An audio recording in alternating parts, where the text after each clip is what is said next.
Security! Remove this vagrant immediately! Rebecca Miller snatched the sanitizer bottle from her desk. Without warning, she sprayed it directly into David Thompson's face. David flinched, wiping his eyes. The antiseptic burned. "You're contaminating our lobby!" Rebecca's voice dripped with disgust. She jabbed her manicured finger toward the exit like he was vermin. David hadn't even spoken a word. Guests froze in horror. A businessman's coffee cup trembled in his hand. A young woman's phone captured everything, her mouth agape. Security Chief Steve Wilson stormed forward, hand on his radio. "Sir, you need to leave, now." David's voice stayed impossibly calm despite the stinging. "I have a reservation." Rebecca's laugh was cruel, theatrical. "Sure you do, sweetie." The marble lobby buzzed with shocked whispers and clicking cameras. The sanitizer's sharp smell hung in the air like evidence. Have you ever been judged by your appearance before anyone knew who you really were? The sanitizer still stung David's eyes as Rebecca Miller circled him like a predator. Her heels clicked against marble with each deliberate step. "Look at this," she announced to the growing crowd. "Another scammer trying to con his way into our penthouse suites." David pulled a handkerchief from his jacket pocket, dabbing his face with quiet dignity. The gesture revealed a flash of platinum, his American Express black card, before disappearing back into the expensive wool. "I'm not trying to con anyone," David said evenly. "I have a confirmed reservation under Thompson." Rebecca's eyes rolled so hard they nearly disappeared. "Thompson? How original." She turned to the audience like a performer. "They always use generic American names." A hotel guest shifted uncomfortably. Others leaned in closer, phones raised. Janet Davis, the assistant manager, materialized at Rebecca's side. Her smile was predatory. "What seems to be the problem here?" "This gentleman," Rebecca emphasized the word with dripping sarcasm, "claims he belongs in our hotel." "Look at him, Janet. Does he look like our typical clientele?" David's phone buzzed. The screen briefly displayed board meeting reminder, 3 p.m. He silenced it with practiced calm. "Sir," Janet's voice carried false concern, "perhaps you're confused about your hotel? There's a Motel 6 about 3 miles down." "I'm not confused." David's tone remained steady. "My reservation confirmation is right here." He reached for his phone again. Rebecca immediately stepped back, hand flying to her chest in theatrical alarm. "Janet!" "He's reaching for something." The lobby tensed. A child tugged his mother's sleeve, sensing danger without understanding why. Steve Wilson materialized beside them, his security badge catching the chandelier light. "Sir, I need you to keep your hands visible." David slowly raised both palms. "I was reaching for my phone to show my confirmation email." "Sure you were," Rebecca muttered loud enough for everyone to hear. "That's what they all say." A woman near the concierge desk began live streaming on Instagram. Her whispered commentary floated across the marble expanse. "This is insane, you guys. They're treating this man like a criminal for literally existing in their lobby." The viewer count climbed rapidly. 12 viewers, 25, 53. David noticed the stream but said nothing. His expression remained unreadable. "Ma'am," he addressed Rebecca directly, "I understand there may be confusion. Could we perhaps resolve this at the front desk? Privately?" Rebecca's laugh was sharp as broken glass. "Privately? So you can spin some sob story about discrimination." She turned to her growing audience. "This is exactly how they operate, folks. They create scenes, then cry victim when decent people protect themselves." A first-class airline boarding pass peeked from David's jacket pocket Delta One, ATL to LAX. Well, the tiny detail went unnoticed except by the Instagram live streamer, whose camera caught everything. "Oh my God," she whispered to her phone. "Did you guys see that ticket?" This doesn't add up. Janet Davis stepped closer to Rebecca, their alliance solidifying. "Should I call the police?" This feels like a potential threat situation. Threat? David's eyebrows rose slightly. I've made no threats. Your presence here is threat enough, Rebecca snapped. Our guests deserve to feel safe. The businessman who'd been drinking coffee finally spoke up. Excuse me, but this seems excessive. The man just wants to check in. Rebecca whirled on him. Sir, with respect, you don't understand the security challenges we face daily. People like this, she gestured dismissively at David, they target luxury establishments specifically. David's watch, a subtle Patek Philippe, caught the light as he checked the time. Another small detail, another piece of a puzzle no one was assembling yet. The Instagram stream hit 100 viewers. Comments flooded in. This is discrimination, pure and simple. Why won't they just check his reservation? Something's not right here. Steve Wilson's radio crackled. Wilson, report status. He keyed the mic without breaking eye contact with David. Potential trespassing situation in main lobby. Individual refusing to leave premises. I haven't refused anything, David said quietly. I've simply asked to check in. Rebecca pulled out her phone, holding it like a weapon. I'm documenting everything for our legal team. This is what harassment looks like, people. They come in here, make demands, then claim discrimination when we protect our business. The crowd had grown to nearly 20 people. Some defended David in hushed whispers. Others nodded along with Rebecca's performance. David remained perfectly still in the center of it all, a calm eye in the gathering storm. His phone buzzed again. This time, the screen showed a text from Michael Brown, GM. David's thumb hovered over the message but didn't open it. Not yet. The tension in the lobby had reached a breaking point. Every face was turned toward the unfolding drama. The live stream viewer count continued climbing. And David Thompson simply stood there, watching it all unfold with the patience of a man who held cards nobody knew existed. The Instagram live stream hit 500 viewers when Steve Wilson decided to end the standoff. Sir, I'm giving you one final opportunity to leave voluntarily. His hand moved deliberately to his radio. After that, we involve the police. David nodded calmly. I understand your position, but I'd like to speak with your general manager first. Rebecca's laugh could have shattered crystal. Michael Brown doesn't waste time with people like you. He's busy running a real business. The crowd pressed closer. Phones multiplied like digital vultures. The young live streamer adjusted her angle, catching everything in crisp HD. This is absolutely wild, she whispered to her audience. The man literally just wants to check into a hotel, and they're treating him like he's planning a heist. Janet Davis stepped forward, her smile razor-thin. Sir, you're creating a disturbance. Our guests are becoming uncomfortable. I notice I'm not the one shouting, David observed quietly. His calm response only inflamed Rebecca further. She turned to the assembled crowd like a prosecutor addressing a jury. Ladies and gentlemen, this is textbook manipulation. Notice how he stays calm? It's calculated. They train for this. An elderly woman near the elevator frowned. Train for what exactly?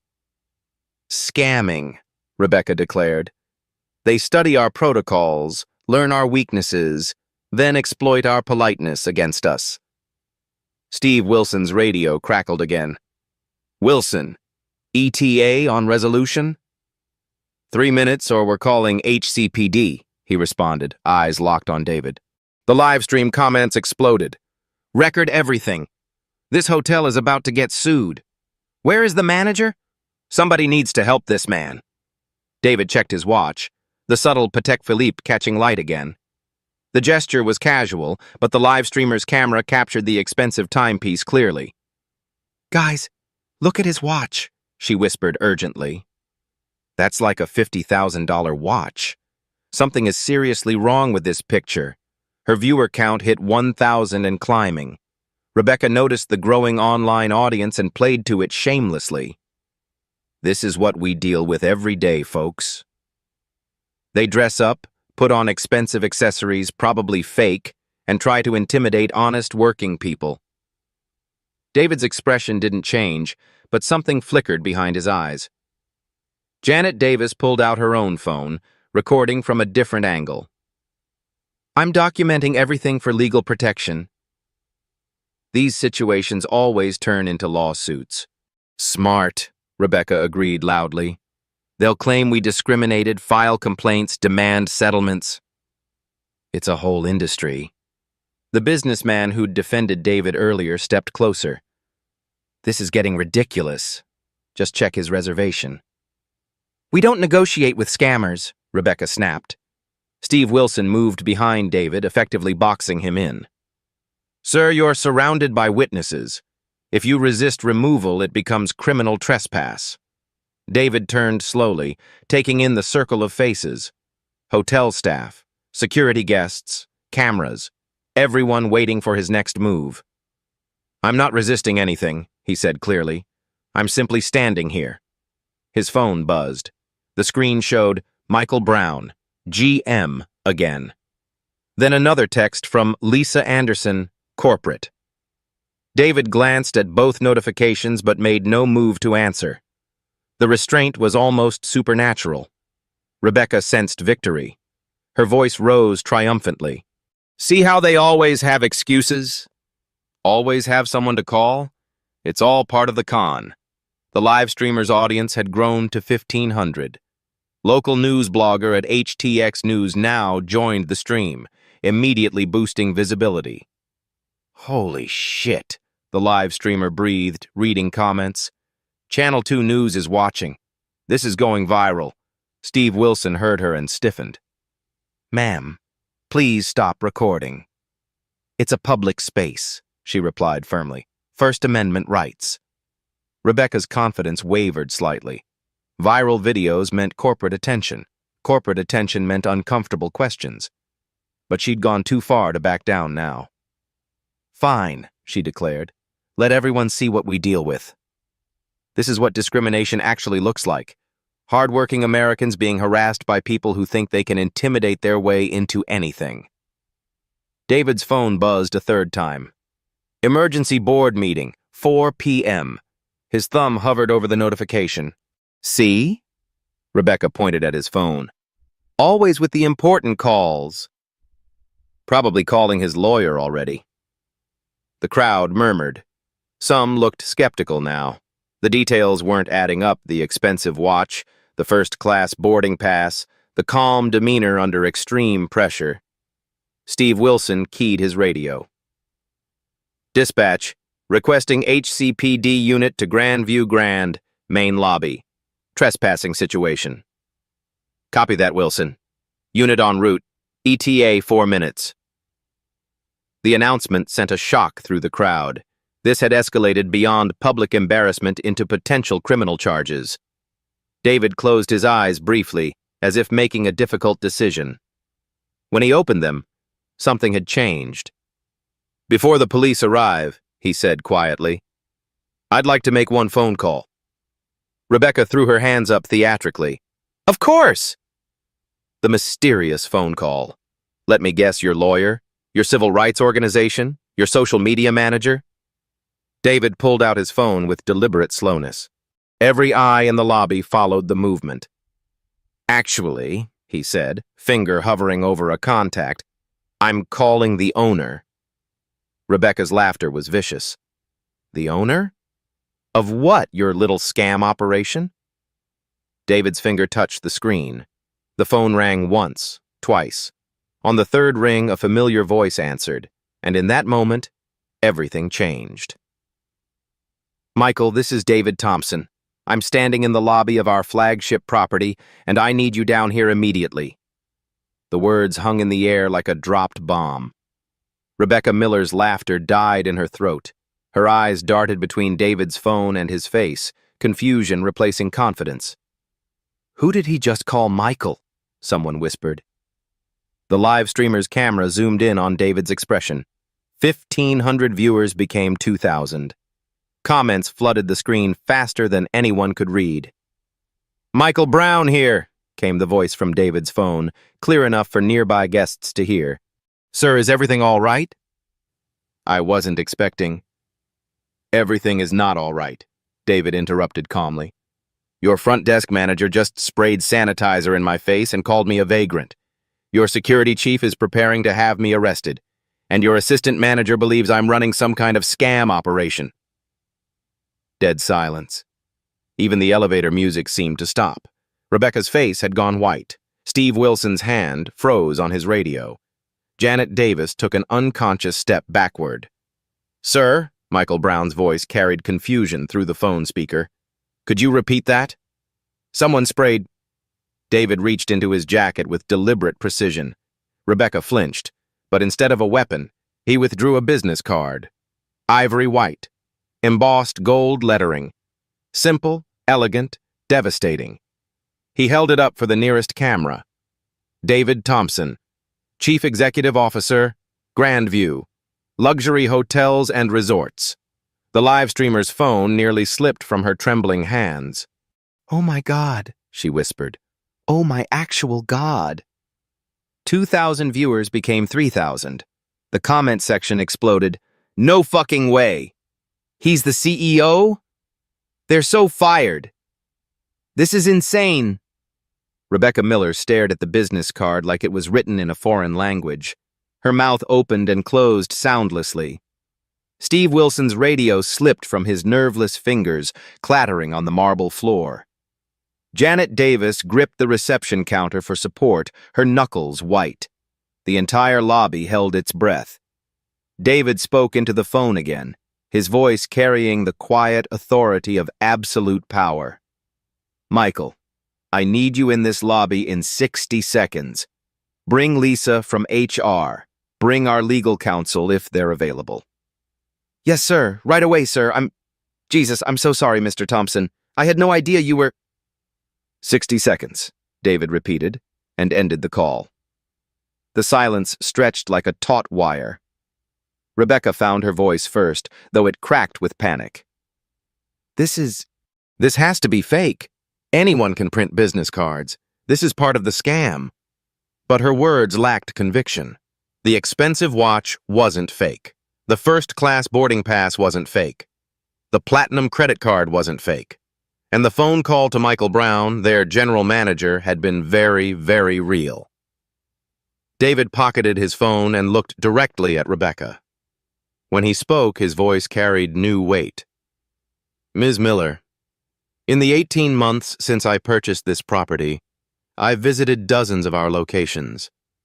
I've stayed in our hotels, eaten in our restaurants, used our services, always quietly, always observing."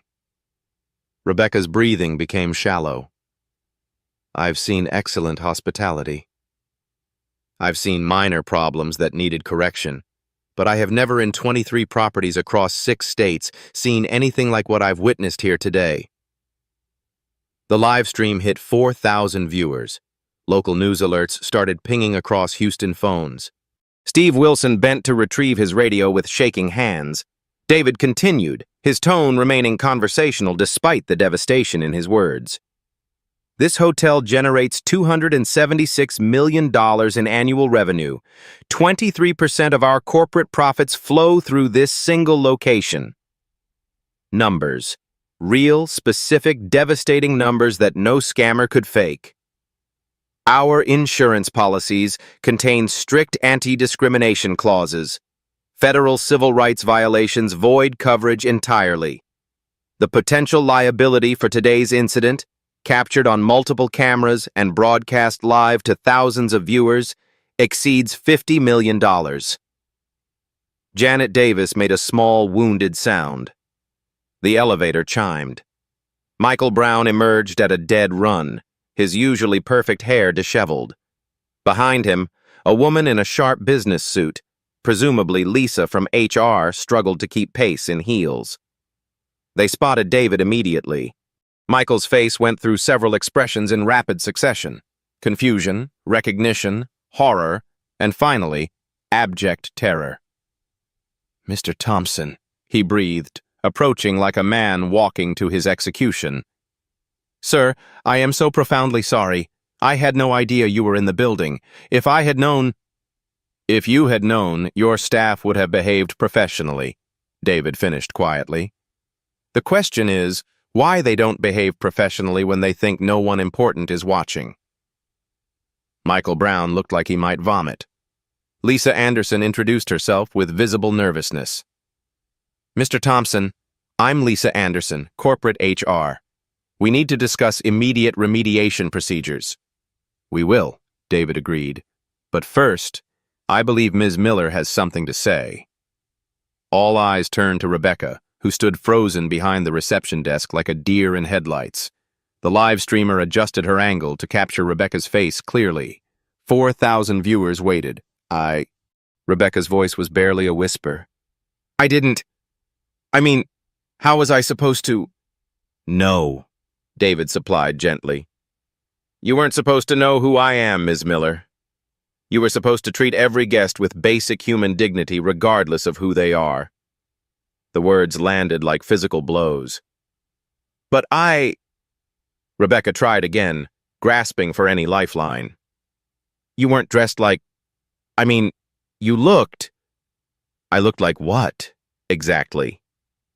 The question hung in the air, unanswerable without revealing the ugly truth everyone already knew. Rebecca Miller, front desk manager, company woman, defender of standards, had no words left. Behind her, the phone at the reception desk began ringing incessantly. News outlets, corporate headquarters, damage control teams mobilizing across the country.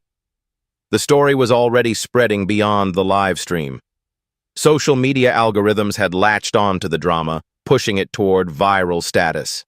But in that marble lobby, surrounded by witnesses and cameras, only one thing mattered. A black man in an expensive coat had asked to check into a hotel, and the world had watched what happened next. David Thompson turned to face the assembled crowd, his voice carrying the measured authority of a boardroom presentation. Ladies and gentlemen, you've witnessed something remarkable today. Not just discrimination, but institutional discrimination. The kind that exists in systems, not just individuals. The live stream hit 6,000 viewers. News vans were already en route. Michael Brown stepped forward desperately. Mr. Thompson, perhaps we could handle this privately. Privately? David's eyebrow arched. Ms. Miller made this very public when she sprayed sanitizer in my face and called security. We'll finish it publicly. Rebecca Miller clutched the reception counter, her knuckles white. Please, I have children. I need this job. I made a mistake, .. You made a choice, David corrected calmly. Multiple choices, each one captured on camera and broadcast to thousands of people. Lisa Anderson fumbled with her tablet, pulling up damage control protocols. Sir, we have standard procedures for incidents like... There are no standard procedures for this, David interrupted, because this should never happen. He turned back to the crowd, his voice carrying new weight. Grandview Luxury Hotels generates $1.2 billion annually across 23 properties.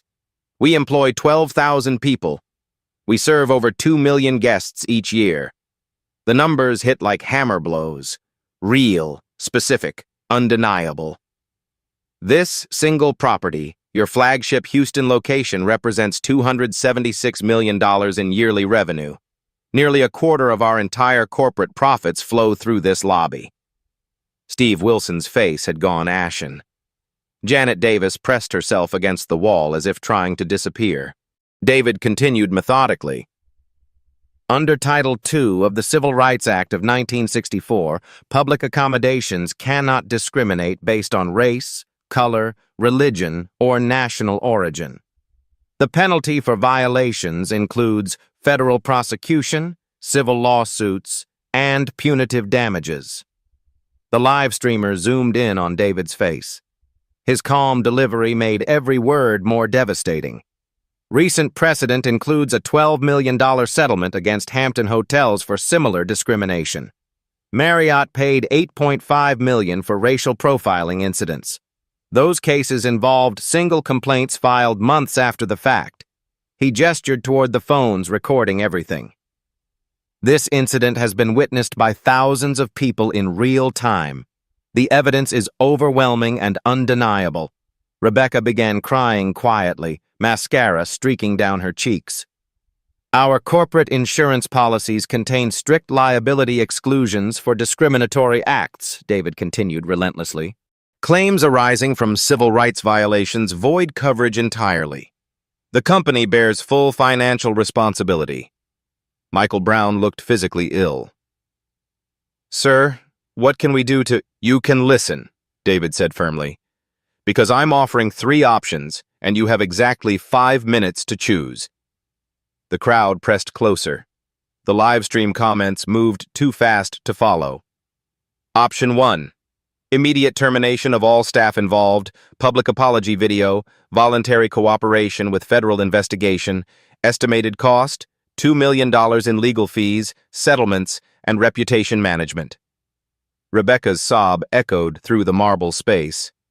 Option 2, full corporate discrimination audit across all 23 properties, mandatory bias training for 12,000 employees, implementation of new monitoring systems, and establishment of a discrimination response protocol. Estimated cost, $15 million annually. Lisa Anderson's tablet slipped from her shaking hands.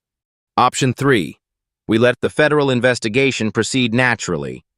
EEOC files formal charges. Justice Department reviews our hiring practices. Civil rights organizations file class action suits on behalf of previous victims. David's voice dropped to barely above a whisper, making everyone strain to hear. Estimated cost, bankruptcy. The word hung in the air like a death sentence. Steve Wilson sank into a lobby chair, his head in his hands. I built this company from nothing, David continued quietly. Started with a single motel in Atlanta 25 years ago. Worked 16-hour days, slept in the office, reinvested every penny. His eyes swept the crowd. I built it to prove something. That excellence has no color. That hospitality means treating every human being with dignity. That success comes from serving others, not excluding them. The live streamer wiped tears from her eyes, still recording. Today, my own employees taught me a different lesson. They showed me that systems I created, policies I wrote, values I embedded in corporate culture, none of it matters if the people implementing them don't share those values. Rebecca Miller's crying grew louder. Ms. Miller, David addressed her directly, you didn't just discriminate against me. You discriminated against every black guest who ever approached that desk with uncertainty, every Latino family who wondered if they'd be welcome, every immigrant who worried their accent might mark them as other. His voice remained steady, but the words cut deep. You didn't see a scammer or a threat. You saw someone who didn't fit your mental image of what success looks like, and you decided they didn't belong. Michael Brown stepped forward. Mr. Thompson, if you'll give us a chance to make this right. I'm giving you exactly that chance, David replied.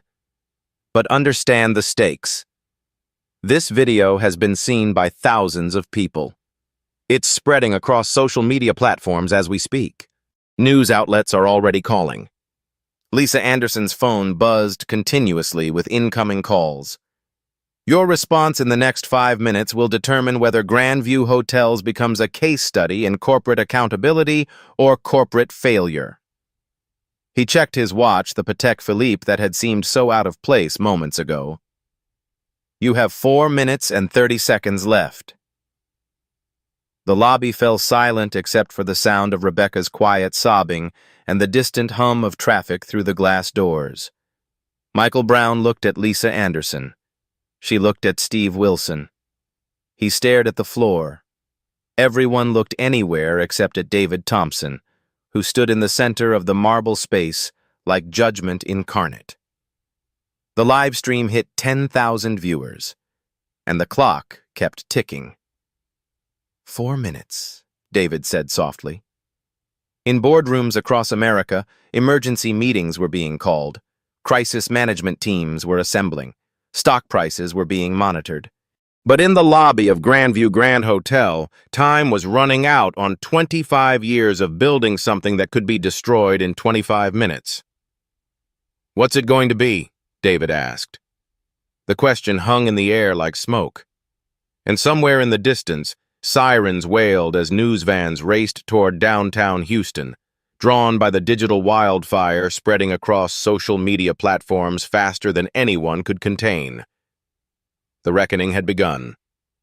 Michael Brown's voice cracked when he finally spoke. "Option 1, sir. We choose option 1. David nodded slowly. "Ms. Miller, you're terminated effective immediately. Please surrender your badge and keycard to Mr. Brown." Rebecca's legs buckled. She gripped the reception counter to stay upright. "Please, Mr. Thompson. I have a mortgage. I have kids in school. I made a terrible mistake, but—" "You made a choice," David corrected quietly. "Multiple choices over several minutes while being recorded by dozens of people." This wasn't a split-second error in judgment. Lisa Anderson stepped forward with practiced efficiency. "Ms. Miller, you'll receive 2 weeks severance pay and COBRA continuation. Security will escort you to collect personal items." Rebecca looked around desperately, seeking support from her former allies. Janet Davis stared at the floor. Steve Wilson studied his hands. "Mr. Wilson," David continued, "you're suspended pending full investigation. Your security license will be reviewed by the Texas Department of Public Safety." Steve's shoulders sagged. 20 years of private security work ended by 10 minutes of poor judgment. "Ms. Davis, you're demoted to front desk associate, effective immediately. Mandatory sensitivity training, 12-month probation, and performance review every 30 days. Janet opened her mouth to protest, then closed it. She was lucky to keep any job at all. The live stream audience had swollen to 15,000 viewers. Comments poured in faster than the eye could follow. Justice served. This is how you handle discrimination. CEO of the year right here. Finally, some accountability. But David wasn't finished. "These individual consequences address today's incident," he announced to the crowd. "But the real problem is systemic. What you witnessed here doesn't happen in isolation." He turned to Michael Brown. "How many discrimination complaints has this property received in the past 18 months? Michael's Adam's apple bobbed. I'd have to check the files." "I'll save you the trouble. 17 formal complaints, 43 informal ones logged through customer service, all dismissed or downplayed. The numbers hit like physical blows." Lisa Anderson pulled up files on her tablet with shaking hands. "Sir, we follow corporate protocol for complaint resolution." "Corporate protocol failed," David interrupted. "Because corporate protocol was designed to minimize liability, not eliminate discrimination." He addressed the crowd again, his voice carrying new authority. "Effective tomorrow, Grandview Hotels will implement comprehensive reform across all 23 properties." The announcement sent ripples through the watching crowd. First, zero-tolerance discrimination policy. Any employee engaging in discriminatory behavior faces immediate termination. No warnings, no second chances. Rebecca Miller's quiet sobbing provided soundtrack to the pronouncement. Second, anonymous reporting system accessible to both guests and employees. Independent third-party investigation of every complaint within 72 hours. David's phone buzzed with incoming calls from corporate headquarters, but he ignored them all. Third, mandatory bias training for all employees, from housekeeping to senior management. Monthly refresher courses, quarterly assessments. Annual certification required for continued employment. Janet Davis looked sick. The scope of change was staggering. Fourth, customer service standards complete rewrite. Every interaction monitored. Every guest treated with identical respect regardless of appearance, accent, or perceived economic status. The live streamer adjusted her angle to capture the faces in the crowd. Some nodded approvingly. Others looked shocked by the sweeping nature of the reforms. Fifth, technology integration. AI-powered interaction analysis monitoring all customer touchpoints. Real-time discrimination detection with immediate management alerts. Michael Brown's face went pale. The cost implications were enormous. Sixth, community partnership programs. Local organizations will conduct quarterly mystery shopper evaluations, external oversight to ensure accountability. David's voice rose slightly, carrying to every corner of the marble lobby. These changes will cost approximately $500,000 per property to implement. $12 million company-wide in the first year. Gasps echoed through the crowd. But discrimination lawsuits cost more. Federal investigations cost more. Reputation damage costs more, and moral bankruptcy costs everything. The words landed like hammer blows. Lisa Anderson found her voice. Sir, the board will need to approve expenditures of this magnitude. I am the board, David replied simply. Majority shareholder, controlling interest. These changes are not suggestions. His phone rang.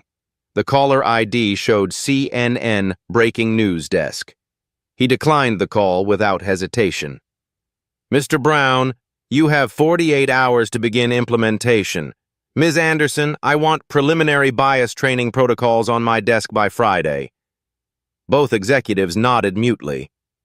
David turned back to the assembled crowd, many still recording on their phones. To our guests who witnessed this incident, I apologize. You came here expecting hospitality and instead saw discrimination. That failure is mine as the owner of this company. His words carried genuine remorse. To the staff members who participated, your actions today don't just reflect on you personally. They reflect on every employee who works for this company, every guest who chooses our hotels, every shareholder who invested in our success. Rebecca Miller had stopped crying, listening with the hollow expression of someone whose world had just collapsed. To the thousands of people watching online, thank you for bearing witness. Discrimination thrives in darkness. It dies under scrutiny. The live stream comments exploded with support. This man is a legend. Every CEO should watch this. Real leadership in action. Respect earned, not demanded. David checked his watch one final time. The police unit that was called should arrive shortly. I'll explain that the situation has been resolved internally. As if summoned by his words, 2 Houston Police Department officers pushed through the hotel's glass doors, their expressions wary. Officers, David approached them calmly. I'm David Thompson, CEO of this hotel chain. There was a misunderstanding that's been resolved. No criminal charges will be filed. The senior officer looked around the lobby, at the crying woman, the shell-shocked security chief, the crowd of witnesses with phones. Sir, we received reports of a trespassing incident. The only trespass here was against human dignity, David replied quietly. And that's been addressed. The officers exchanged glances, clearly preferring to avoid whatever complicated situation they'd walked into. We'll file a report of unfounded complaint, the senior officer decided. Have a good day, sir. As the police departed, David's phone buzzed with a text from his assistant. Every major news outlet is calling. Stock price up 3% on discrimination response news. Board wants emergency meeting. David silenced the phone again. He had one more announcement to make. Ladies and gentlemen, systemic change requires sustained commitment, not just dramatic gestures. These reforms will be implemented, monitored, and enforced not because they're legally required, but because they're morally necessary. His eyes swept the crowd one final time. Excellence has no color. Hospitality knows no boundaries. And dignity is not negotiable. The marble lobby fell silent, except for the soft hum of air conditioning and the distant sound of traffic. Rebecca Miller was escorted toward the elevator by security. her career at Grandview Hotels ending the same way it had nearly destroyed David's day, with judgment based on appearance rather than substance. But this time, justice had cameras rolling, and the whole world was watching.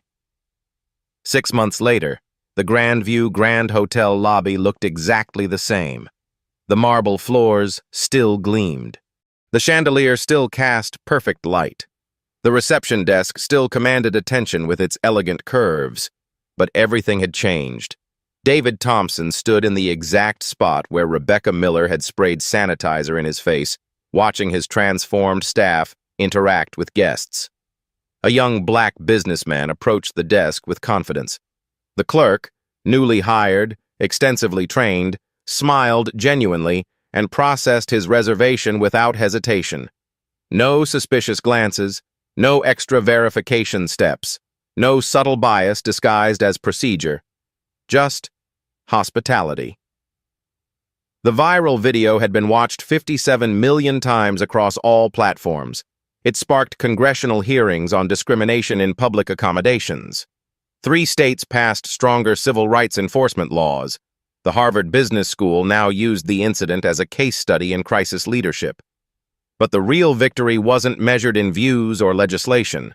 It was measured in moments like these, when dignity was simply assumed rather than earned. David's phone buzzed. A text from Michael Brown. 0 discrimination complaints across all properties for 127 consecutive days. Employee satisfaction up 34%. Guest loyalty scores at record highs. The numbers told a story of transformation that went far beyond corporate policy. Behind the reception desk, Janet Davis, now 6 months into her probation, helped an elderly Latino couple navigate their reservation. Her Spanish was improving. Her attitude had been completely rebuilt from the ground up. People could change, systems could change, but only when consequences were real and accountability was absolute.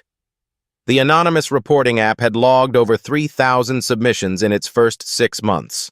Most were positive feedback about improved service. The few discrimination complaints were investigated within hours, not months. Transparency bred trust. Trust bred excellence.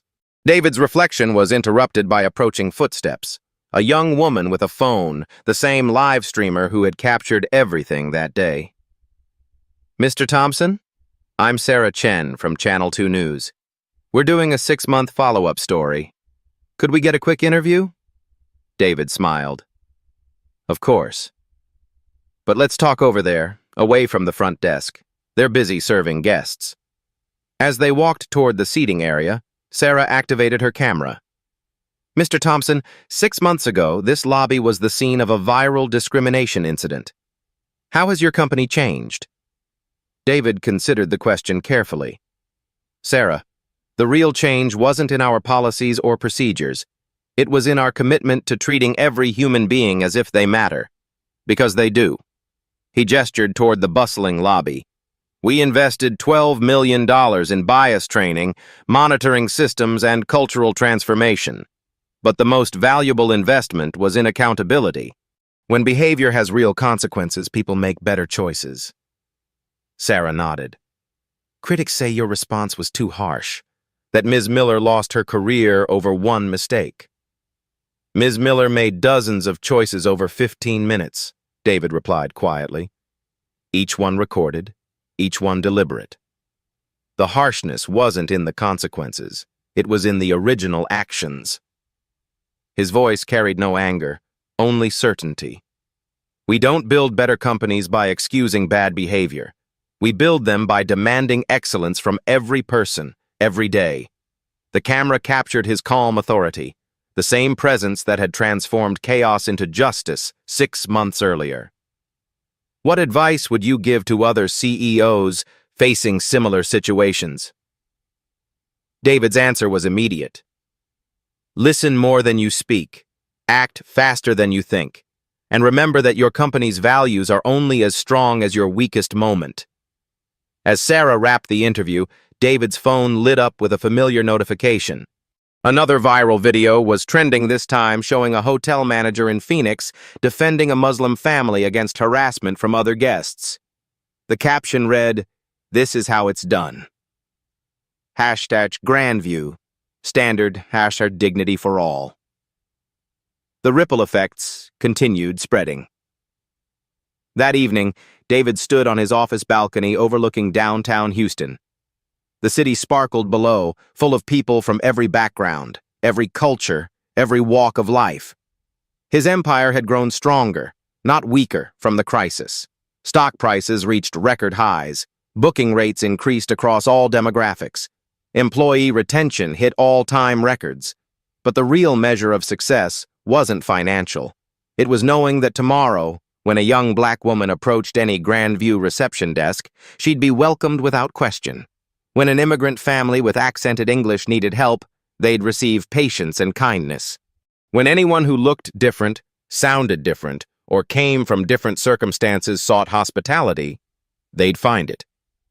That was the true legacy of 15 minutes that changed everything. David's phone buzzed one last time.